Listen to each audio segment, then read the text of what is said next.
আজকে একটা গল্প বলি শোনেন। রাহাত আর সাজিদ ছিল দুইজন বন্ধু। তো রাহাত ছিল অনেক সৎ এবং পরিশ্রমী, আর সাজিদ ছিল অসৎ এবং একটু শর্টকাট খুঁজতো সবসময়। সে ছিল একদমই তুষ্ট প্রকৃতির এবং চালাক চতুর লোক।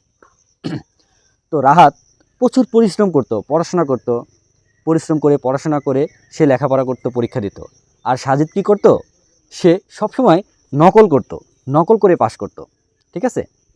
তো 5 বছর পরে রাহাত পরিশ্রম করে পাশ করে সে ডাক্তার হয়ে গেল। আর সাজিদ কী হলো জানেন? তার জীবনটা এলোমেলো। ঠিক আছে? শুধু পরীক্ষায় পাশ করে গেছে, কিন্তু তার চাকরি নেই, জব নেই, সে কোনো ভালো পেশায় এখনও লিপ্ত হতে পারে নাই। ঠিক আছে?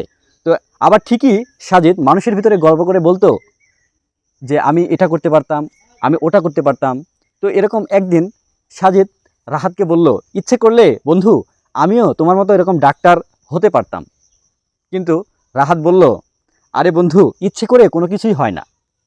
পরিশ্রমই সাফল্যের মূল চাবিকাঠি। তুমি যেটাই হও, তোমাকে আগে পরিশ্রম করতে হবে। তুমি যদি পরিশ্রম না করো, তাহলে তুমি কখনোই কোনো কিছু হতে পারবে না ইচ্ছে করে। ঠিক আছে? তো আসলে আমি এই গল্পটার মাধ্যমে এটাই আপনাদেরকে বোঝাতে চাচ্ছি যে আসলে অতিরিক্ত কথা বলে, মুখে বড় বড় কথা বলে লাভ নেই। তুমি তোমার লাইফে কি হতে চাও, কি হতে চাচ্ছ, এটা তোমাকে কঠোর পরিশ্রম করে সেই জিনিসটাকে তোমাকে অর্জন করে নিতে হবে। ঠিক আছে? তাহলে তুমি সেটা একদিন ঠিকই অর্জন করে নিতে পারবে। ধন্যবাদ সকলকে।